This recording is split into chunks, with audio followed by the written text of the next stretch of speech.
What's up? What's up? Got a nice vibe going already? What's up, chat?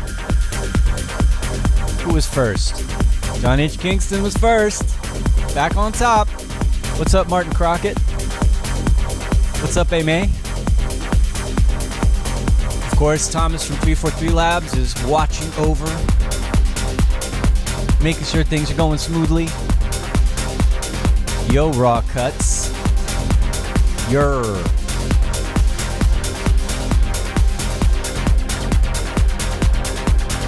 Schmur Records. My good friend Jason Sostek. Techno is very business.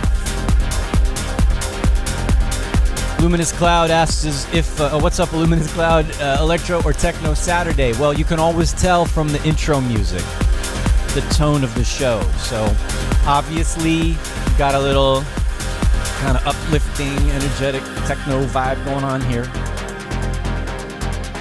That is the groove of the day, the genre of the day.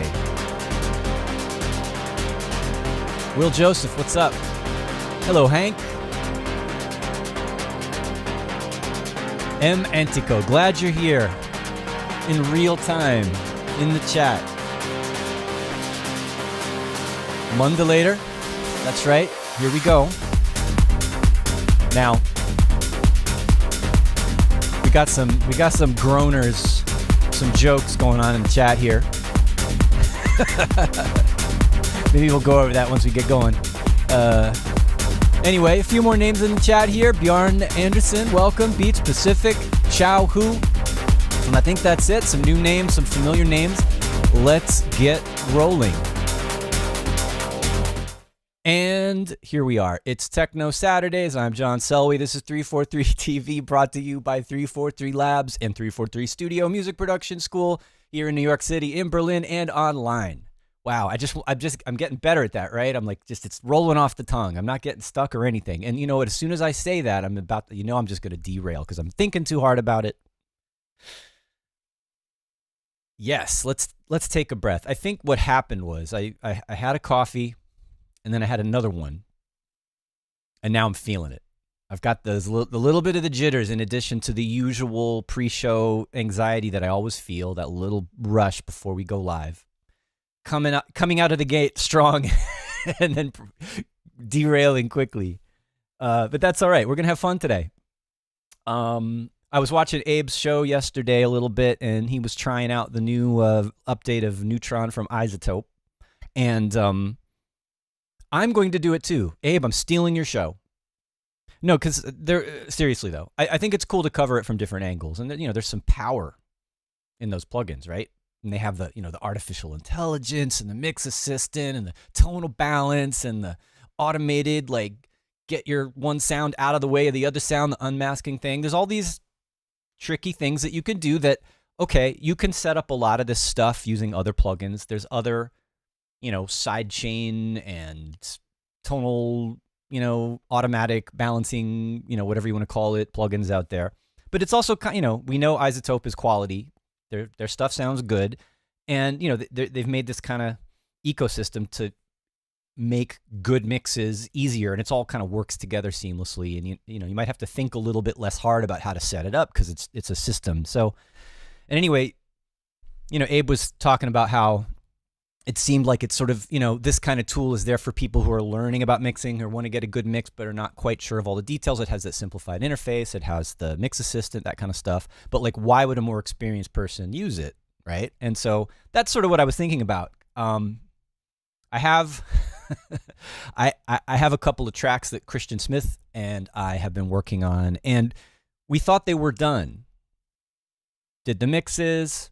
Christian gets them mastered and then he tests them out in his DJ sets while he's touring. And he emailed me recently saying there's maybe too much too much bass. It's sounding kind of muddy, right?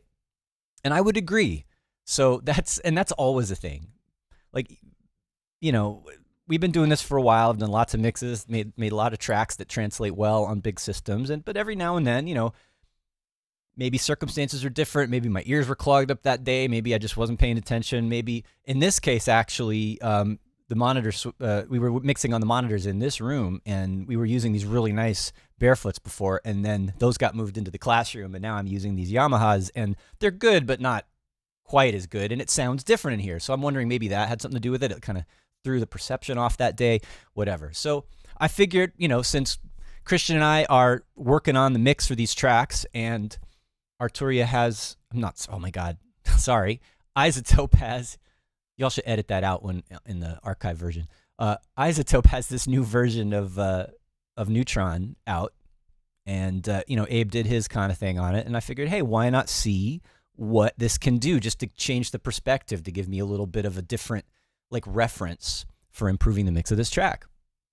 So yeah, before we dive in, let me just go back and see what's happening in the chat and acknowledge anyone else who has joined here. Who we got here? Noob Host, Neutron 4, let's go. That's right, that's what we're doing.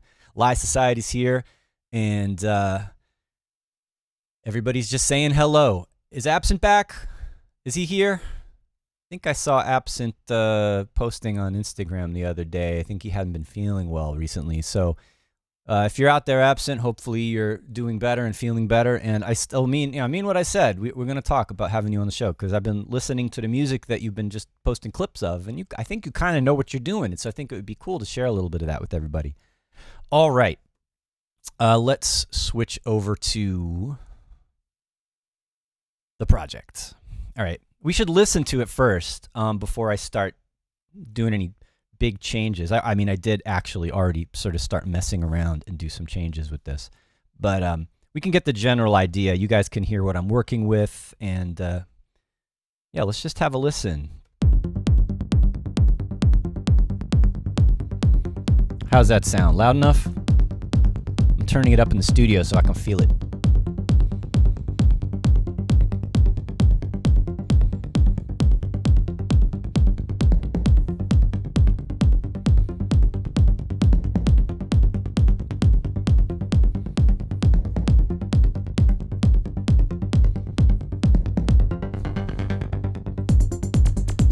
All right. While we're listening, I'm just going back and looking at these jokes. These bad techno dad jokes from Luminous Cloud. What's the difference between a savings bond and a DJ?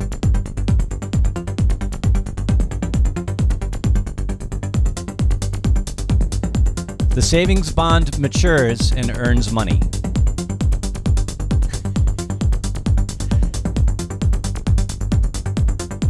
Oh man.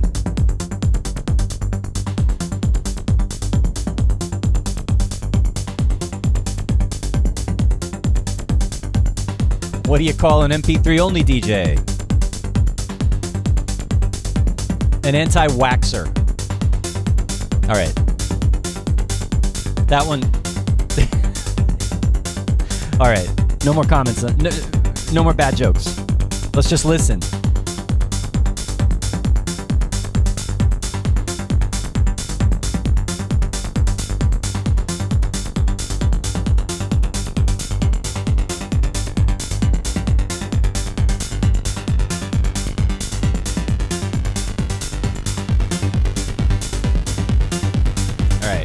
That's the spot where I need to work on the balance of everything for sure. Am I missing some parts? Oh yeah. I realized I had the thing muted right there. That's okay, it'll come in the next section.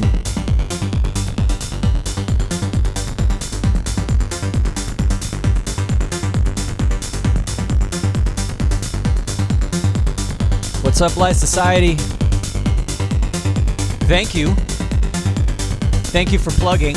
We have a great international crowd today. Yes, from all over the world. Makes me happy. And yes, please don't forget to hit the like button. Why not? All right, and Noob Host is asking, I don't know if you can even hear me over the music. Turn that down a little bit. Noob Host is asking, do you use span, and can we see it on the master channel? Yes, but not today, and I'll show you why. Okay, so on the master, in addition to Neutron, I also have Tonal Balance control. to see what's going on with the mix balance, and it's giving us these different targets to shoot for. And because I'm such a big fan of EDM, I've chose and there's no techno target in tonal balance control. There's an EDM, and then there's also a bass heavy, and they're very similar, although it's kind of funny. The bass heavy curve has a little bit less bass than the EDM curve. So I'm thinking it's more like bass heavy for other genres. All right. Here's the big one. Hopefully the drop is not disappointing.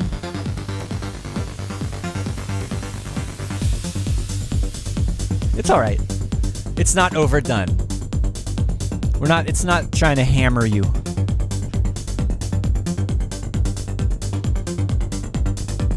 All right. Pat Splat, what's up? Recently got a sub, and that's really helped me with my mixes. I wish I got one a long time ago. That's interesting. I've sometimes, unless it's a really perfectly balanced system, I have trouble getting good mixes with subs because it can accentuate and give you more bass than what's actually there and maybe not translate as well. But I'm glad it's working for you. There's that little siren.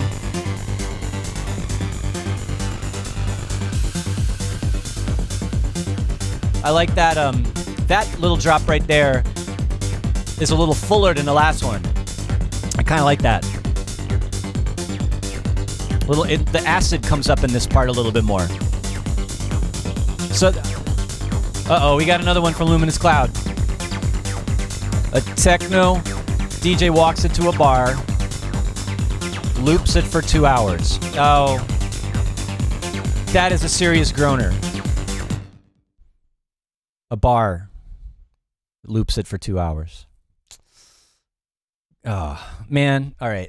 That just derailed my... Anyway, it's almost getting to the end of the track there. So, all right, you see what's going on here. This is the track. It's pretty finished. Pretty much, the arrangement is done. And the mix was done, quote unquote. But we felt like we need to work on this a little bit more. Mainly just, I think what it mostly needs is to clean up the lows, right? It was a little bit too much bass and too much low end. And I know why. There's a lot of layering going on. There's really only one sequence in this song. It's like the one acid line, and it's duplicated on 3 other instruments. So it's just bringing in layers of synths and getting more intense or less intense. And then, the synths are automating and changing, getting brighter and darker. That actually makes it hard to kind of get the balance right. Oh, speaking of get the balance right, Depeche Mode and Fletch. That definitely hit home this week, hearing about that member of Depeche Mode passing away. Because, I'm sure some of you out there who are my age, Jason Sostek, I'm sure, like Depeche Mode was such a huge influence on us and, a big part of my, let's say, development as a teenager. In those emotional times in the 80s. Black Celebration. Anyway, yeah, get the balance right. I feel like I want to listen to Depeche Mode, that song, Get the Balance Right. That's what that just popped into my head. But if I play that right now, we're going to get the copyright flag, and we don't want to do that. So if you don't listen to Depeche Mode, what's wrong with you? Go on and listen to some Depeche Mode. All right. Anyway, back on track. So we're here listening to the mix, and it's subby. It sounds bright. It's kind of deceptive. In the room here on these speakers, it sounds good. It doesn't sound like the bass is taking over. It doesn't sound muddy, but there's still a lot of low frequency information in this mix that's kind of jumbled up. And when you're playing it on a big sound system, I can definitely see that it's going to get muddy and a little overly jumbly. And it might be okay, but it's not clean and tight. And I think we want it to be clean and tight and clear and open. And so I feel like maybe Neutron and this tonal balance thing, let's see if we can't start to clean it up a little bit.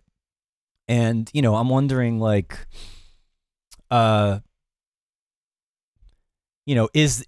it going to do what I would do without it, or is it going to do things that I wasn't thinking of, and then is this, I think also this whole idea of having the tonal balance control, giving you kind of a visual reference of which frequencies are loud or not loud enough according to sort of an average curve that music like this has. You don't have to stick to it perfectly, but there's kind of you can kind of see in the tonal balance control, there's this range, right?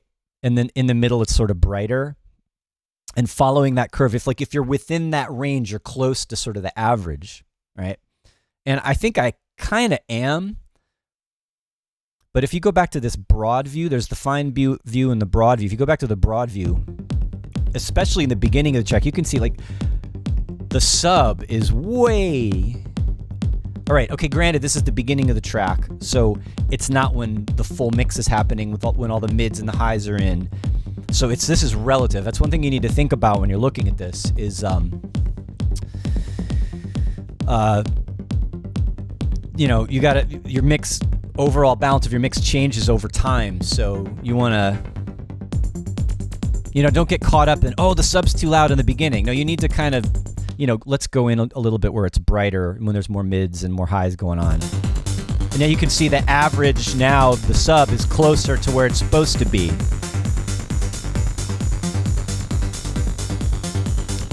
But like maybe, look, like, yeah, okay, the high mids are good. They're like right in the middle of that average.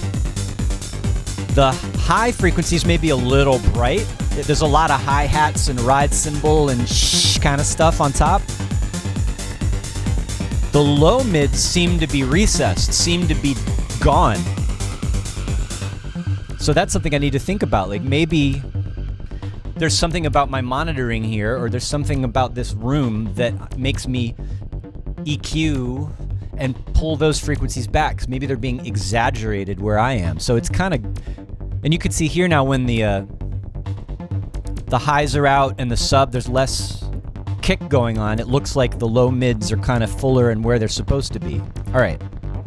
And you can see as I listen to the arrangement, different parts of the track are having different balances. So definitely really important to keep that in mind here, that this is a moving target. And it's this is one of the hardest things about mixing this way, is like following that. All right. So, all right, let's keep that in mind.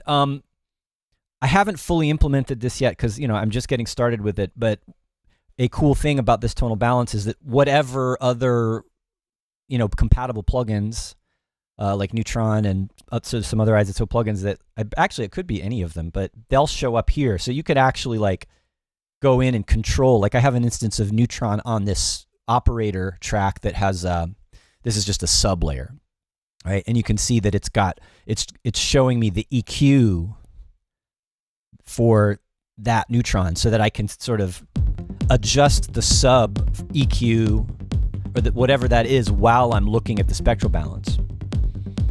Right.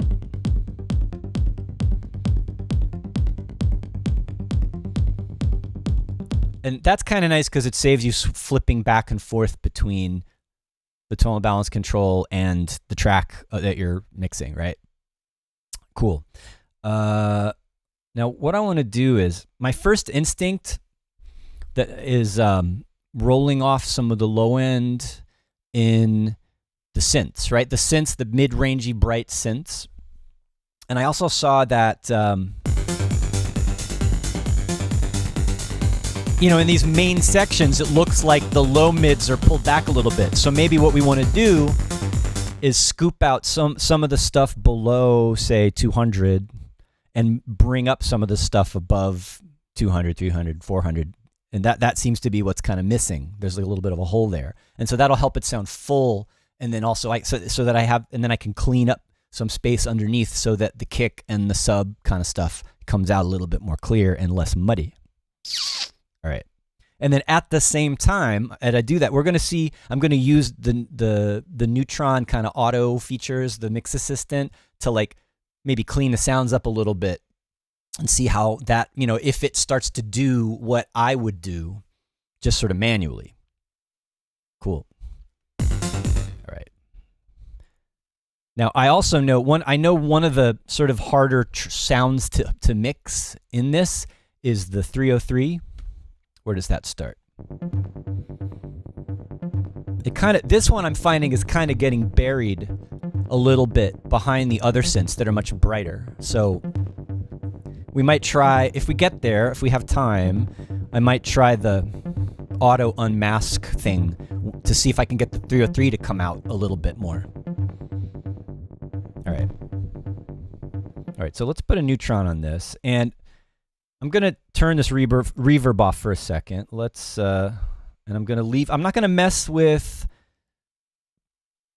I liked the sound as it was. You know, I've got an EQ curve on it. I've got saturator on it. But of course, when you put saturation after an EQ, it's going to add more frequencies that weren't there before. So it makes sense for me to drop the neutron in after that, and then let's analyze it. Let's see what neutron makes of the 303. And while I do this, I'm thinking about how it's listening to the audio and analyzing it. Whoa, it just thinned it out a lot. It got rid of a lot of the low end. And that might be good for the beginning. But what about later when the 303 gets brighter and more tweaky? So maybe I should do it there. Oop. Just bang the mic stand. Look at that. All right, so the tone match, you know, it's trying to identify what kind of instrument it is, and it doesn't know what it is, so it shows other. But I can go in and try some other instruments, like synth lead, maybe. Right? If I don't like what I did, if it, you know, if I could try to look for one of these presets that is more like what I want. I don't know what happens if I say that it's a brass instrument. That's interesting. It's the curve that I have is closer to the brass instrument than it is the synth lead. So I'm learning something already, that using these tone match presets, you don't have to go with what it tells you. You can pick what you think sounds good. All right. All right, now we're into the part where the 303 is more full and tweaky. You know what we want to do? All right. Now, I'm new to this plugin. I don't know if there's a way to reset it. So I'm just going to, there probably is an easy way to reset it, but I'm just going to delete it and try it again. Let's analyze the 303 in this section where it gets real bright and tweaky, instead of analyzing it where the filter was down and it was darker.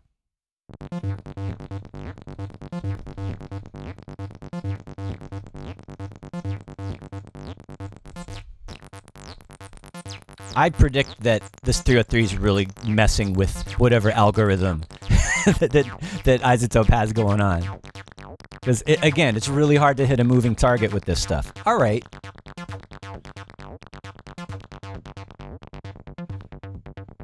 Yeah, and you can see, like, the filter goes down again, the resonance changes or whatever, and it's never going to get it exactly, right? So you kind of have to just pick the section that you want it to go towards. All right. But, I mean, let me see. What does it sound like without it? All right. In general, though, and I noticed this the first time and the second time that I analyzed it, it cut a lot of low end out. And I already knew that I needed to do that. I already knew I needed to scoop out low frequencies to make room for the solid bass elements that I wanted, right? So that's right. You know, it's doing its job in that respect. And then beyond that, I think it's kind of, you know, how much sort of creative stuff do I want to let this plugin do? Like, it has this punch thing, which is transient shaping. It's adding distortion, but it's already a distorted sound. Do I need it to get much dirtier, right? And then there's a stereo width thing, which, it's not changing it. So I guess it's sort of up to me whether I want to make it wider or narrower. I don't think I need to worry about that right now. Let's see what it's doing under the hood, right? This is just the easy view over here, and that's a bit exaggerated. I wouldn't have done a huge resonant boost like that at all. That's more like it. So it's funny. It's using this Sculptor plugin to do, I don't know what, I need to read up more on, or watch Abe's show yesterday about what each individual component is doing, but a more subtle EQ, and that looks all right. And we've got 2 compressors and an exciter. Oh, now I can see it. Yeah, I feel like it's all just a little bit too aggressive, maybe. And so, you know, you can go in here. Like, that's really sharp. That's really bright.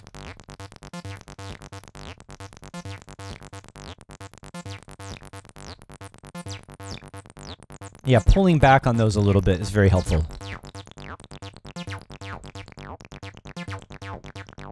All right, it's compressing the lows.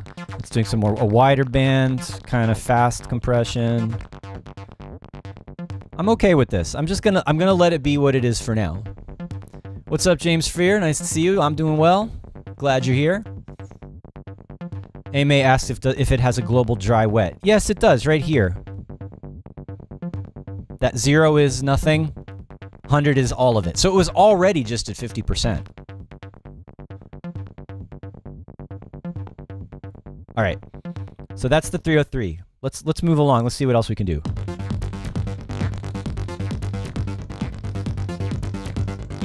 It's definitely sharper than it was. Maybe a little too tweaky in the highs. We'll see.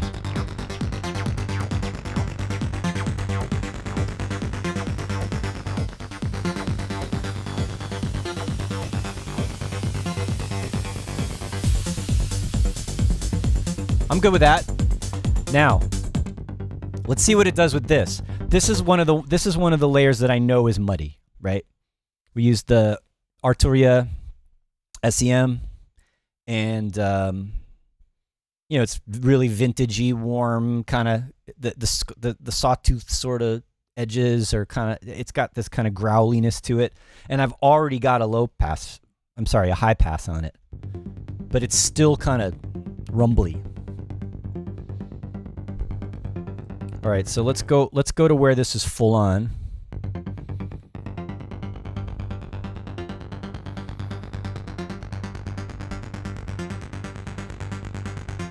Yeah, this is where it gets the most bright. All right, so I'm going to analyze it here. Let's see if that works. And let's also hope that, like, my computer doesn't start freaking out because I'm adding a bunch of neutron instances. All right. Where are we starting again? We're starting here.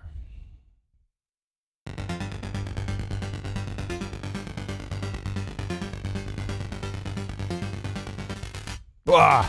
It's making it so bright. All right, I'm not sure about that. It's like, I want it to be warm, not too crispy.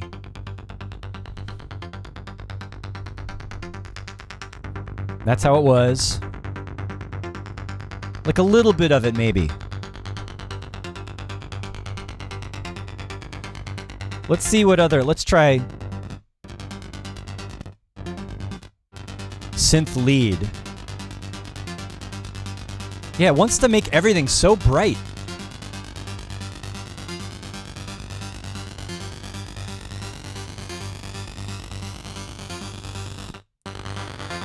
What happens if I make it brass, high brass, or low brass?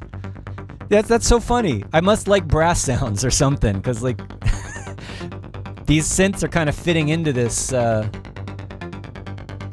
brassy area, right? Like,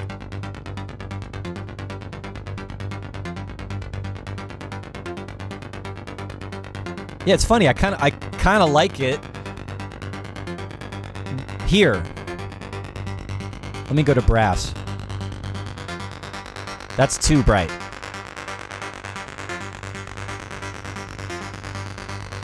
All right. As I do this and listen to it and try to think about, okay, does this sound good? Does this sound like I like it? Does it sound like it's working? I'm also listening to this in isolation. So we got to hear it in the context of the mix to see maybe the mix assistant is kind of doing what you need it to do to fit. But I don't know. Let's find out. Why is it so quiet now?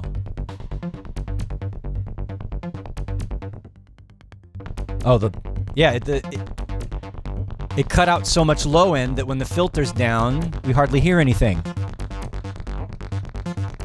Interesting.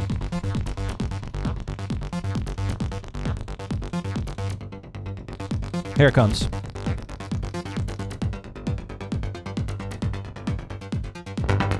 Sorry.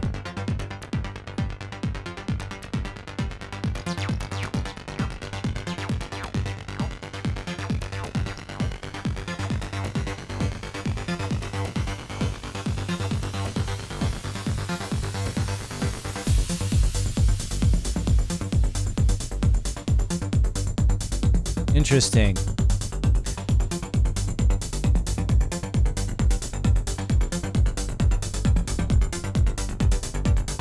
I'm going to go for the low brass instead. It leaves in more lows.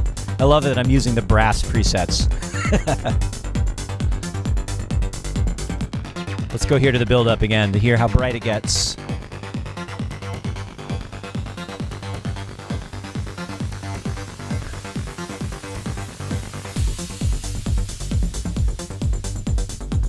That's way darker, right?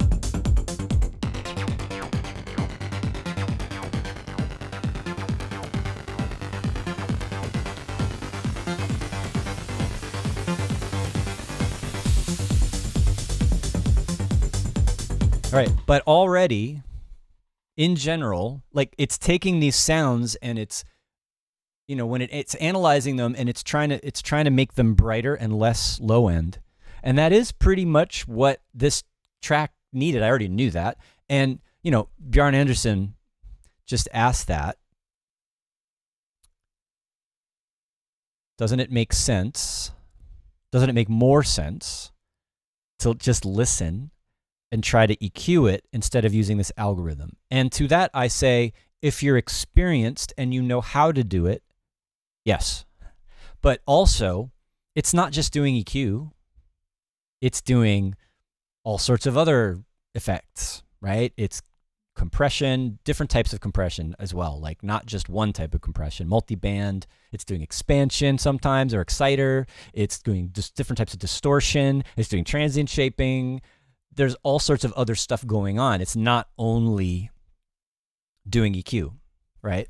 So yeah, generally I'm not going to rely on a plugin to tell me what my mix needs. I have to listen and trust and, you know, and make the decisions, trust my ears and make the decisions that I think are good for the music, right? And you need to do that anyway. Even if you're using this algorithm, right? And it's based on data they've analyzed all these different sounds and different kinds of music, and it's coming up with these averages that it's going towards. And, you know, I'm sure they're tweaking it to taste a little bit for, you know, modern sensibilities, pop, rock, EDM, whatever, right? That kind of stuff. But you also, you can't let it take over. You got to go in there and adjust it. And so it's really important not to use it at 100% all the time. Like just use it a little bit. I think it's kind of cool. Like, I think it's good for someone who's more experienced. It could be good as a reference. It could be good if your ears are tired and you have to get the project done for a client, or you know, if you just moved into if you're in a new unfamiliar studio and you just need something that is the same to reference against. This could be a good way to do it and to give you some perspective. Maybe you analyze your sounds. You're like, oh, that's kind of where I want it to be, but I'd rather do it with this, my favorite EQ or my favorite compressor or whatever. I think it could be useful for someone who's more experienced. But then if you really get confused, like, where do I put the compressor and how do I set it? if you're not there yet with how to use the mixing tools, I think this could be very valuable as long as you are careful and don't let it totally take over. Like, use your ears, and, you know, if you don't like the way it sounds, don't do it. Dial it back. Cool. So anyway, it's a little past the halfway point here. It's Selway's Techno Saturdays on 343 TV, brought to you by 343 Labs and 343 Studio. I'm here in New York City. It's a beautiful day today. It's not too hot. It's partly sunny, partly cloudy, whatever. Like, it's a day to go out to the park and hang out and ride your bike. And actually, right after the show here, I'm going to go out and meet my family there with some friends at a park in Brooklyn. And so it's not going to be, Techno will be done for today once I get out of here. So I've got that to look forward, and I hope any of you living in an area where the weather is nice, you're taking advantage of that on the weekend here. And I It's been some weeks now, or even a couple of months. We've had a little bit of a break here teaching. I'm starting a synthesis and sound design class here in person tomorrow, and looking forward to that. We've got our 343 studio going on all the time. I'm sure you've heard us mention this, where it's a sort of like a subscription. Abe calls it a dojo. You could think of it as a gym membership where you pay your dues and you drop in whenever you want to work out. We do collaboration workshops. We do feedback and mentoring sessions. You can schedule time with different instructors, including myself and Abe. One-on-one, go over your music, answer your questions. So yeah, a little bit more personal than what we've got going on here on our live streams every week on 343 TV. So think about that if that's something that you're interested in, if you want to get a little bit of help with your music, but maybe you're not totally ready to dive into a big course. That's what 343 Studio is there for. It's a hub, it's a platform everybody can kind of get together and interact. We have our Discord, of course, as well. You guys can join. Links for all this stuff in the description below. Please check us out if you haven't already. Like, subscribe, all of that stuff I'm supposed to say to you on YouTube. And I don't know, let's check in with the chat a little bit and see what everybody's talking about. Shelly Johansson, hey, what's up? Tip, close your eyes and click the effects on and off a bunch of times so you don't know if it's enabled or not. Then pick which one you like the most. Then open your eyes. It's fun. Yeah. I think, anything that helps you kind of reset your perception and refreshes your ears in a way. I mean, even what I like to do is put the music on and then walk down the hall or go into the next room, keeping the doors open. Otherwise, it just shuts off all the highs, right? And then listening to the mix from a distance while I'm thinking about something else.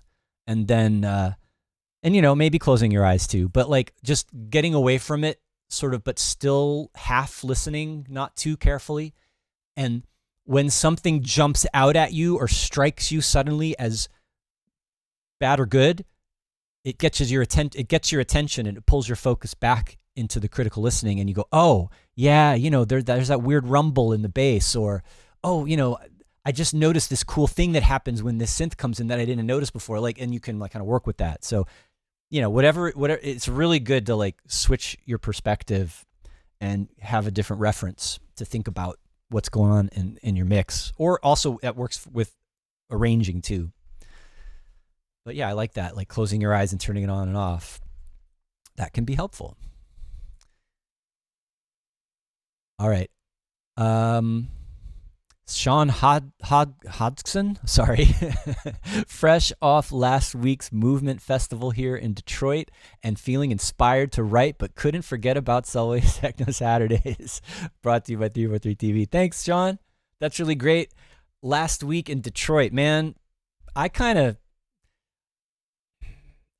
don't go out so much anymore. I mean, I'm still involved in techno and in the music world, and I'm teaching and I'm making music and I'm collaborating, but I've hardly been out to any parties or festivals. I mean, okay, for obvious reasons, last couple of years, maybe laying low and not putting yourself at risk for some kind of infection is prudent, especially when you have a family with young kids. But I really thought heavily about trying to get out there. It didn't work out. This would have been the year to go back. Right? It was like a family reunion, like a lot of people who haven't hung out together here in the States in the techno scene and electronic music scene, got to be in the same place. And I'm sure like everyone I know who went was like elated and had an awesome time. So I feel I definitely missed out this year. So I don't know. I do need to, at some point I hope to like travel again. I really want to get out to Berlin again, of course, for myself and to see friends there. Of course, doing something with 343 Labs in Berlin would be good. So yeah, definitely thinking about that kind of thing now. Hopefully I'll hit a festival or someplace like that at some point in the future. And all right, here's a good question, a general question. What hardware would I need to start basic techno beats? I have Ableton Lite. Well, honestly, I would say don't start with hardware. You already have more than enough to make techno.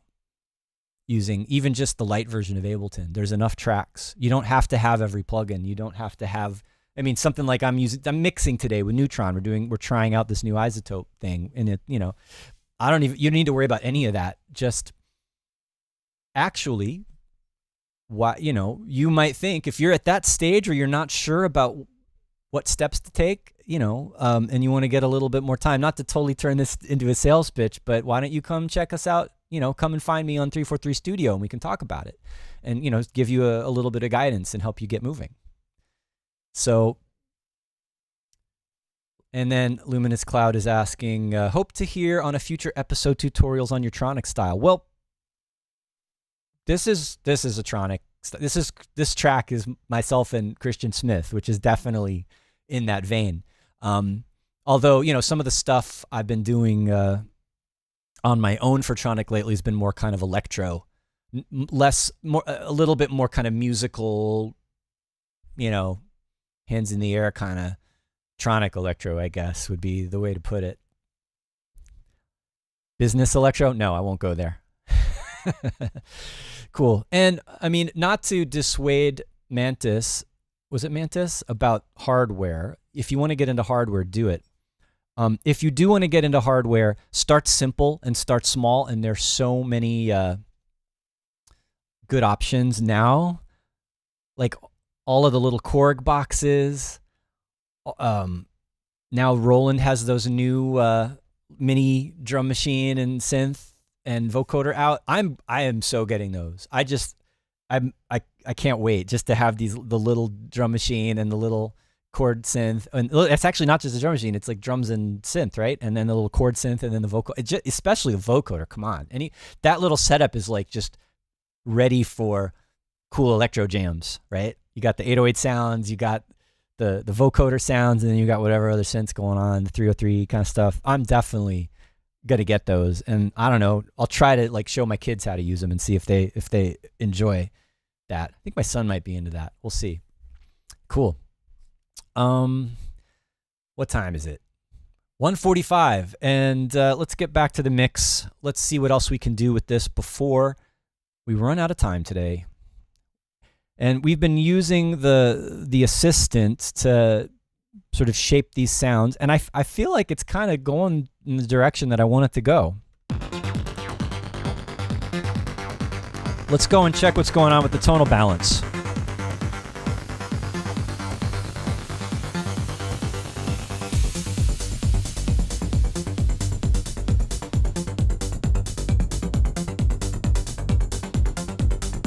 Huh. All right. I still feel like some low mids could come up, but it's better than it was. So we're more on target now just by working with the synths. It's decluttering the low end and it's helping with the other stuff coming out. That's great. Let's see how it is on the bass heavy. About the same. And just as a reminder, tonal balance control is not changing the sound. It's just a meter.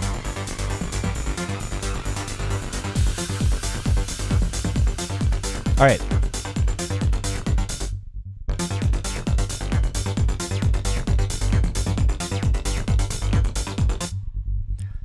Now, this sound we felt like when we were making this, Christian and I like wanted to put in a sub, right?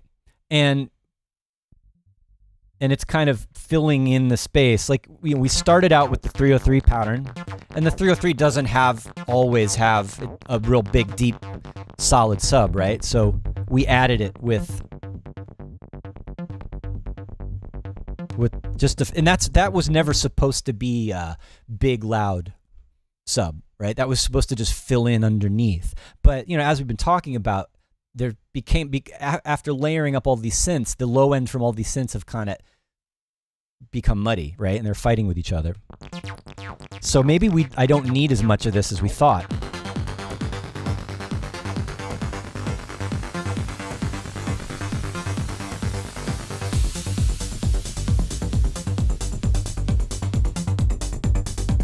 But what I can tell you is, now that we've rolled off so much low end from the other synths, is that this layer comes out more clearly now. And I already have a neutron on here. I already analyzed it.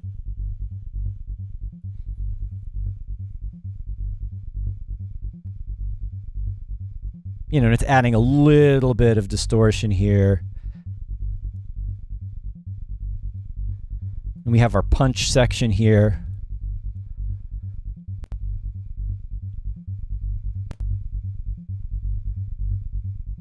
And I kind of like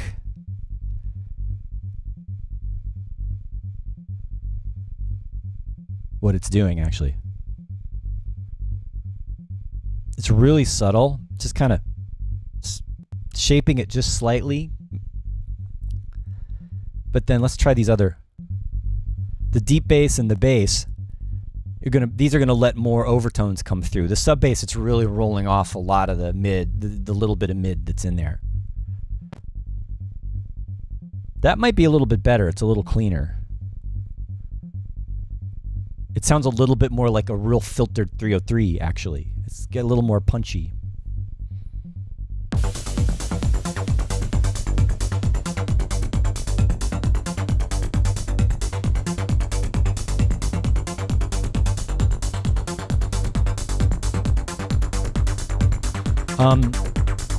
The other thing I was looking at on this low sort of sub layer was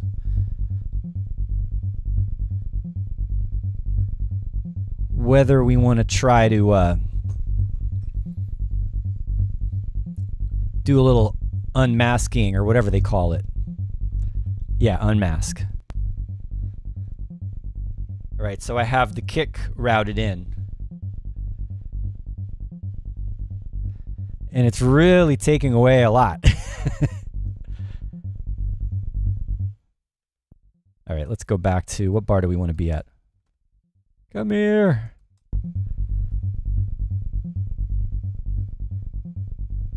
Yeah, when I bring in the signal from the kick drum, there's a lot of boom in that kick. You may not hear it if you're not listening on speakers or headphones that have a really deep low extension, but it's got a pretty long, pretty full on sub underneath that punch of the kick drum. And you can see that it's really taking away a lot. So, we can kind of decide, do we want the do we want the sub of the kick to come through and be the main sub, or do we want to pull that back and let the fast rumble of that line coming from the operator be the main sub? And like, how do I balance that? So, but, Abe mentioned this yesterday. We're doing some kind of side chaining here. It's not strictly just straight side chaining, though. It's frequency responsive. It's doing what I usually use track spacer to do, right? So it's not just bringing the amplitude down based on the incoming amplitude of another sound, like just straight sidechain compression would be. It's reacting individually to different parts of the spectrum. So it's, you'd think you should be able to be a little bit more transparent and a little more precise about what's getting out of the way.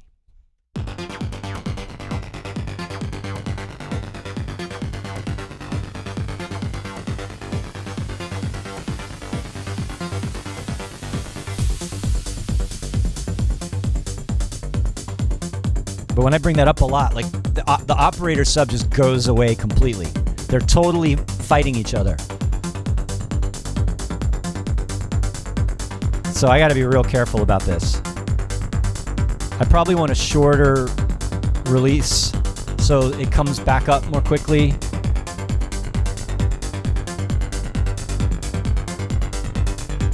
And what I'm noticing is there's some notes in the there's some sub notes that are louder, and it kind of, the third and fourth beats, it kind of gets louder. Right? So that's like, that is actually maybe a problem, because it doesn't sound, it's interrupting the thump, right? So I think we want, I don't know, let me listen to this. I'm going to take away the unmask here for a second.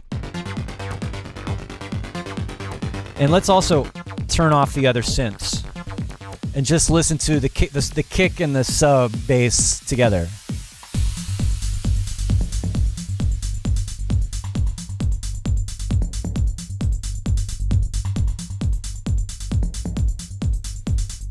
Let's see how that balances out here.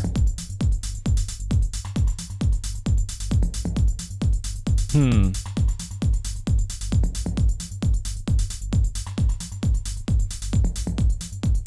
right, let's try it with sidechain again, or I'm sorry, unmask.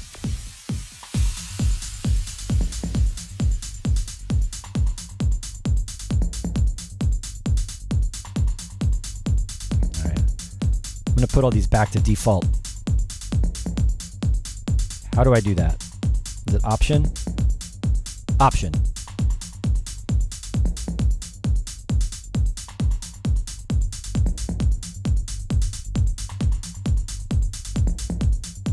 Just a little bit.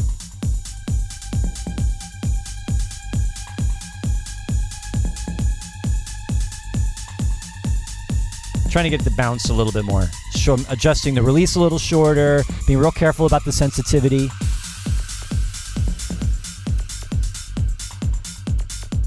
That sounds okay.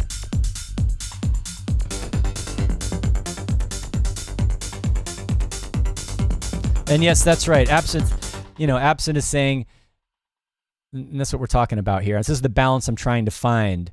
And it takes away the energy of the sub. But, Absinthe, as you came late, no worries. The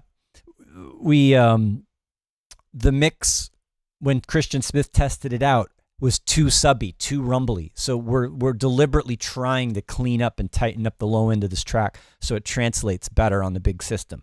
And I think I need to take away the energy from the sub a little bit in this case and let the kick come through more cleanly, and then also the main synths that are stacking up and on top of each other and getting really resonant and kind of masking each other, those also needed to have some low end scooped out. And then I already knew I needed to do this, but I'm trying out the new update of Neutron, and I'm trying out their tonal balance thing for reference, right? Just to see how it works for me and to see if the mix assistant would make the kind of choices that I would make, or, how similar, how right is it going to be, or how off is it going to be? So that's kind of where we're at. We're like, I'm trying to do my job and also trying to check out these new plugins for you guys to see how it all works. And, yeah, it's kind of fun to hang out and just mix and talk about the music a little bit today. And yeah, that is right. That's exactly what we're having. It's a lot of the same low frequency clash. So here we're trying to sculpt it. And, with a bit more time, it's almost 2:00, but with a bit more time, I would go in, and maybe I'll still do this on my own, is I would go in and try to do some unmasking, side chaining kind of between the synth parts. Because I also, this is another thing. I've got these two of the same melody playing two similar synth sounds, and they're kind of fighting each other. One's a little bit brighter and one's a little bit darker and growly. And it could be that some side chaining, unmasking, whatever, could help them balance better. And because it's, reacting to the frequencies and not just the overall amplitude, it kind of sculpts things out more precisely.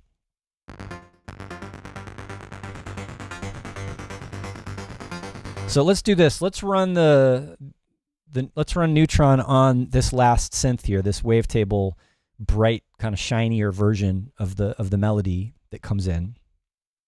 And we're gonna let it do its thing.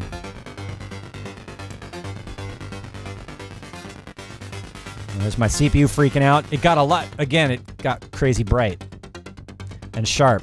It definitely leans bright, this thing.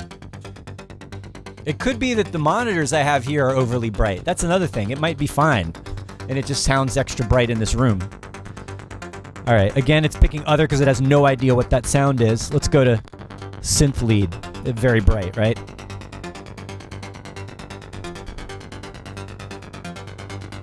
I'm going to give it some width, actually. And that's another thing to think about when you're trying to get sounds to fit together is, I have two sounds in a similar octave. One's a little bit darker, one's a little bit brighter. I'm going to take the brighter one and make it wider and leave room in the middle for the darker one. And I don't know, let's see if that worked. All I did was let the mix assistant go. I picked a synth target instead of whatever it thought it was, and I increased the width a little bit. Let's hear. Yeah, it's so bright.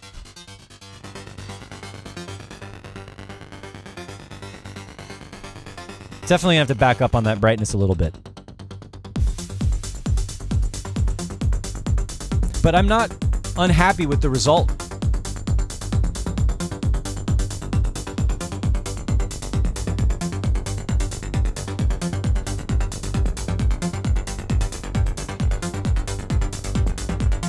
There's the tone matched for the kick.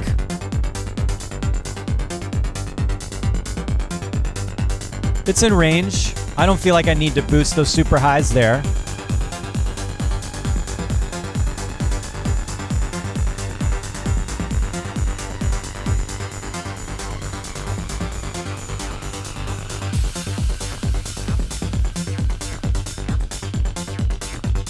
I think I'm starting to be happier with the balance of this mix. I still haven't addressed the recessed low mids, but they're not way out of range. And that's the kind of thing right there that you see in the tonal balance. You can see that, okay, the lows are now well within range compared to where they were before.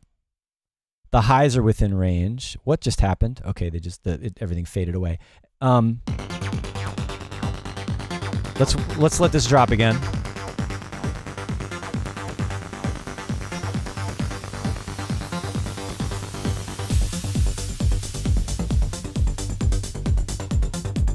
Yeah.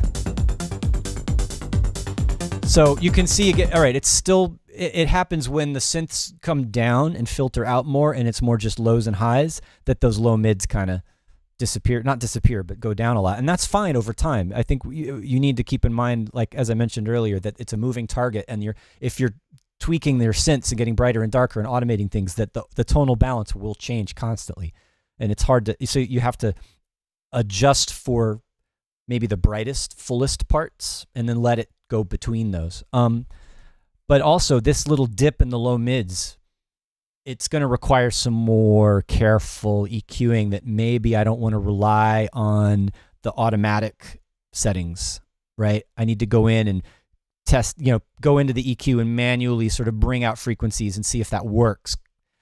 Or because the mix sounds relatively well balanced to me, that's also a thing I could let the mastering engineer notice and fix, like just bring those frequencies out a little bit if they feel like it needs it.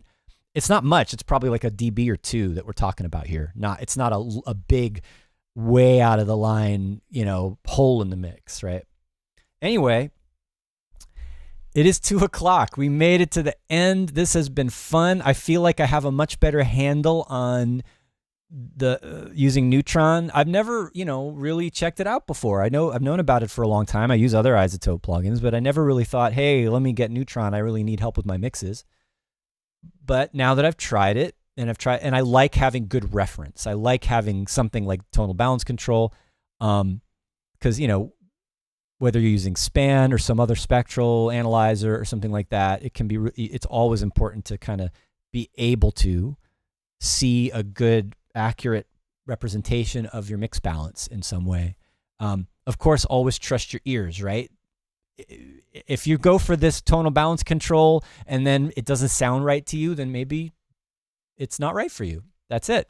So that's it for today. Thanks to everyone for hanging out and going along for the ride, checking out these plugins with me. And absent, you were here late, but that's fine. You're going to be on time next week, right? I don't want to have to give you detention.